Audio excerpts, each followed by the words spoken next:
محبوب گوریجا صاحب، اپنے موضوع پر چند منٹ بات کرنے سے پہلے میں خواجہ صاحب کو ہدیہ تبریک پیش کرتا ہوں کہ جو جد و جہد انہوں نے آج سے 25-30 سال پہلے شروع کی، اللہ تعالیٰ نے انہیں اس میں کامیابی عطا فرمائی اور جماعت اسلامی کے اس مرکز میں مشائخ اور علماء کا ایک جمع غفیر چاند اور سورج بن کے طلوع ہوا۔ میں جماعت اسلامی کی قیادت کو یہ بات باور کرانا چاہتا ہوں کہ یہ مشائخ اور علماء، ان کی تاریخ رہی ہے کہ یہ ہر مثبت، نیک اور خیر اور فلاح کے کاموں میں سب سے آگے ہوتے ہیں، اور ان مشائخ اور علماء کی ایک خوبی یہ بھی ہے کہ یہ اللہ کے رسول صلی اللہ علیہ وسلم کے دین کے لیے جد و جہد کرتے ہیں، مگر اس جد و جہد کے نتیجے میں کوئی دنیاوی منصب اور عہدہ ان کی طلب میں نہیں ہوتا۔ اس کی ایک زندہ مثال قائد اعظم محمد علی جناح رحمۃ اللہ علیہ کی قیادت میں بر صغیر و پاک و ہند کے علماء اور مشائخ نے کام کیا۔ جو ہی پاکستان بن گیا، پاکستان بننے کے بعد آپ دیکھیے کہ مشائخ جو صف اول میں تحریک پاکستان کی جد و جہد کر رہے تھے، وہ کسی بھی بڑے منصب پر، عہدے پر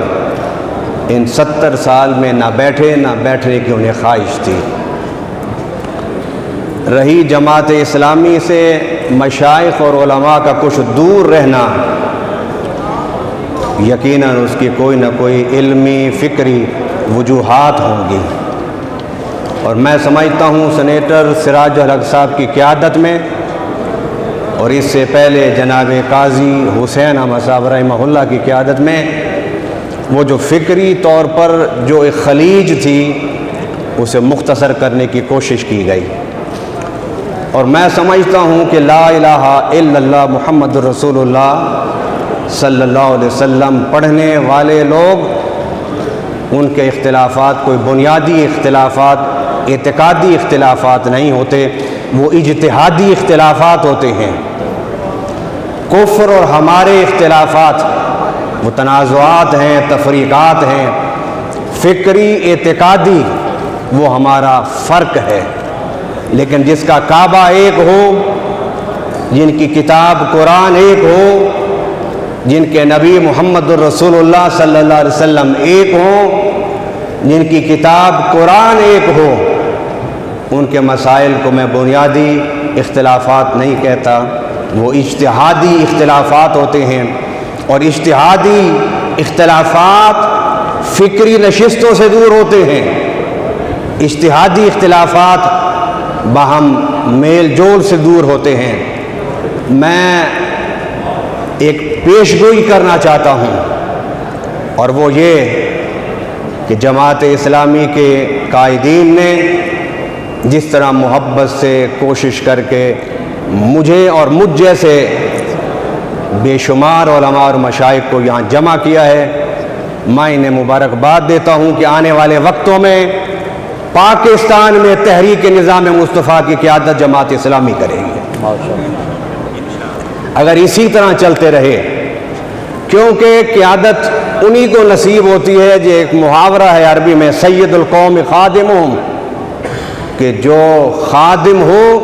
وہی مخدوم ہوتا ہے،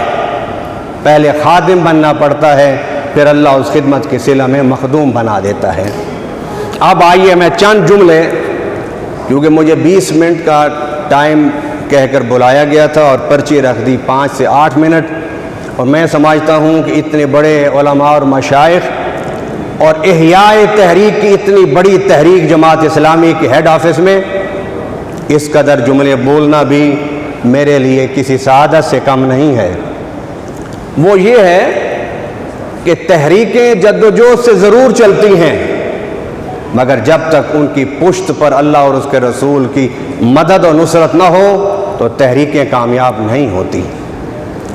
ختم نبوت کی تحریک 70 کی دہائی میں اللہ تعالیٰ نے آپ کو کامیابی دی، اور کامیابی بھی اتنی بڑی کامیابی کہ قادیانیوں کو غیر مسلم اقلیت قرار دے دیا گیا۔ آپ یوں سمجھیے کہ 77 کی دہائی میں لا الہ الا اللہ کا بلڈوزر چلا۔ بلڈوزر چلتے ہیں، بڑی بڑی عمارات کو زمین بوس کر دیتے ہیں، اور اس کے لیے کوئی زیادہ وقت نہیں چاہیے۔ 77 کی تحریک میں ہم نے قادیانیت، مرزائیت کی بلند و بانگ عمارتوں کو ہمارے قائدین نے بلڈوزر چلا کے انہیں نیست و نابود کر دیا۔ بسم اللہ الرحمن الرحیم۔ قلت وقت کو ملحوظ خاطر رکھتے ہوئے میں اپنی تقریر اور گفتگو سے ہٹتے ہوئے کچھ تجاویز اور کچھ مشورے آپ احباب کے گوش گزار کرنا چاہتا ہوں۔ نماز مغرب سے پہلے میں نے عرض کی کہ 70 کی دہائی میں اللہ تعالیٰ نے تحریک ختم نبوت کو کامیابی عطا فرمائی، اور ہماری پارلیمنٹ نے قادیانیوں کے کفر پر مہر تصدیق ثبت کر دی، اور اس تحریک کا کریڈٹ سید ابو الاعلیٰ مودودی رحمہ اللہ، قائد اہل سنت مولانا شاہ احمد نورانی رحمہ اللہ، مجاہد ملت مولانا عبدالستار خان نیازی رحمہ اللہ، حضرت مولانا مفتی محمود رحمہ اللہ اور دیگر قائدین کو جاتا ہے۔ تحریک کے دو پہلو ہوتے ہیں، ایک نیگیٹو اور ایک پازیٹیو۔ بلڈوزر چلا اور قادیانیوں کو کافر کہا اور ان کی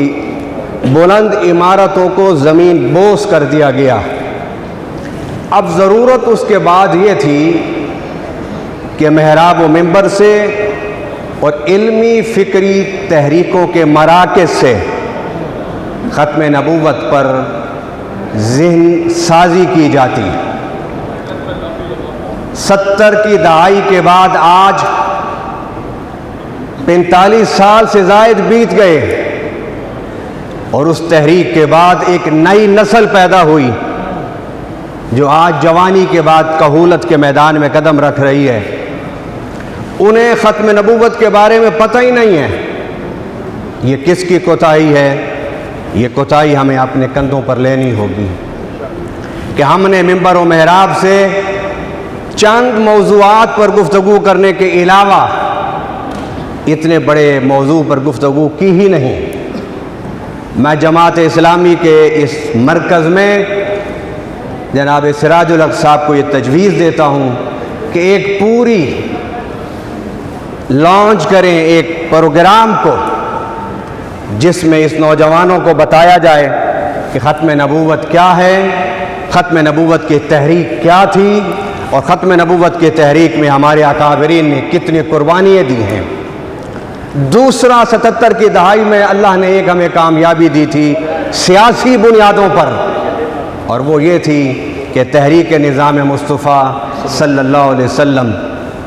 ظاہری طور پر نہ صحیح لیکن باطنی طور پر عاشقان رسول اور غلامان رسول کے دلوں میں ایک تحریک، ایک تحرک، ایک جذبہ پیدا کر گیا۔ اگر اس موڑ پر بھی ہمارے مذہبی سیاسی قائدین اکٹھے رہتے اور نوجوانوں کی ذہن سازی کرتے تو ضیاء الحق کے دور میں ہی وہ نفاذ اسلام کے خواب کو شرمندہ تعبیر کر سکتے تھے۔ لیکن ہم حسب معمول پھر فرقہ وارانہ لڑائیوں میں الجھ گئے۔ ختم نبوت کے بارے میں آیات کتنی ہیں، آپ علماء ہیں، آپ جانتے ہیں۔ ختم نبوت کے بارے میں احادیث کا ایک جم غفیر ہے، ایک انبار ہے ہمارے پاس، جسے اگر بیان کیا جائے ایک نشست کیا ایسی سینکڑوں نشستیں بھی ناکافی ہیں۔ یہ عوام کا اجتماع نہیں ہے، یہ خواص کا اجتماع ہے۔ یہ پبلک نہیں بیٹھی، یہ پبلک کے قائدین بیٹھے ہیں۔ یہ روحانی اور فکری تحریکوں اور آستانوں کے عمائدین بیٹھے ہیں۔ میں صرف یہ کہنا چاہتا ہوں کہ 77 کی تحریک میں ختم نبوت کو بنیاد پر ہم نے قادیانی کو کافر قرار دیا تھا، لیکن وہ جہد مسلسل سے آج اس نے ہمارے نوجوانوں کے ذہنوں کو پراگندہ کر دیا ہے۔ اس کی وجہ یہ ہے کہ ہمارے جمعوں کی اجتماعات میں، ہماری کانفرنسوں میں ختم نبوت پر علمی فکری گفتگو ہی نہیں ہوتی۔ دوسرے نمبر پر سیاسی طور پر مذہبی جماعتیں جتنی 77 میں متحد اور منظم اور مضبوط تھی، آج اس وقت وہ اتنے ہی پراگندہ اور اتنے ہی کمزور اور اتنے ہی بے بس نظر آتی ہیں۔ جناب سراج الحق صاحب نے اس ربیع الاول شریف کے حوالے سے جو 2 جملے بولے، میرے ایمان کی کلی کھل گئی۔ انہوں نے فرمایا کہ حضور صلی اللہ علیہ وسلم کی ولادت سے بڑھ کر کائنات میں کوئی خوشی ہو ہی نہیں سکتی۔ انہوں نے فرمایا کہ ہم 12 ربیع الاول سے اس پاکستان کی دھرتی پر دوبارہ تحریک نفاذ نظام مصطفیٰ کے لیے جدوجہد کا آغاز کرنا چاہتے ہیں۔ میں سب کے بارے میں حسن ظن رکھتا ہوں کہ جو میں کہہ رہا ہوں سب کے یہی جذبات ہوں گے، مگر میں اپنے وقت میں ان جذبات کا اظہار کرنا چاہتا ہوں۔ وہ یہ ہے کہ نظام مصطفیٰ کی دوبارہ تحریک کی خاطر 12 ربیع الاول کے دن حضور کی ولادت کے وقت سے جناب سراج الحق صاحب جو آپ تحریک کا آغاز کریں گے، میں اللہ کے گھر میں ان سب کو گواہ بنا کے کہتا ہوں، اس تحریک کی کامیابی کے لیے جہاں آپ کا پسینہ گرے گا میں اپنا خون بہاؤں گا۔ ہمیں انانیت سے باہر آنا چاہیے، قیادتوں کے خوابوں سے باہر آنا چاہیے۔ نظام مصطفیٰ کے نفاذ کی خاطر اب تک بڑا خون بہایا گیا ہے، بڑی قربانیاں دی گئی ہیں، بڑی جدوجہد کی گئی ہے۔ میں اس وقت جماعت اسلامی سے اس لیے پر امید ہوں کہ جماعت اسلامی کی ایک 73 سالہ پاکستان کی تحریک ہے، اور پاکستان بننے سے پہلے مولانا ابو الاعلیٰ مودودی صاحب کی فکری تحریک کو میں اچھی طرح جانتا ہوں، پڑھتا ہوں، سنتا رہتا ہوں۔ انشاءاللہ تعالی آپ لوگ امید رکھیں کہ یہ سب عاشقان رسول ہیں، اور آپ نے بڑا اچھا ایک لقب دیا، ایک خطاب دیا، ہم تو غلامان رسول ہیں، غلامان مصطفیٰ ہیں۔ انشاءاللہ عاشقان مصطفیٰ اور غلامان مصطفیٰ کا جب یہ جم غفیر اٹھ کے بہے گا تو پھر سیلاب بن جائے گا، پھر لبرلزم اور فسادی سوچوں کے سارے فساد کو خس و خاشاک کی طرح بہا کے لے جائے گا۔ اللہ تعالی ہم سب کی حاضری اپنی بارگاہ میں قبول فرمائے۔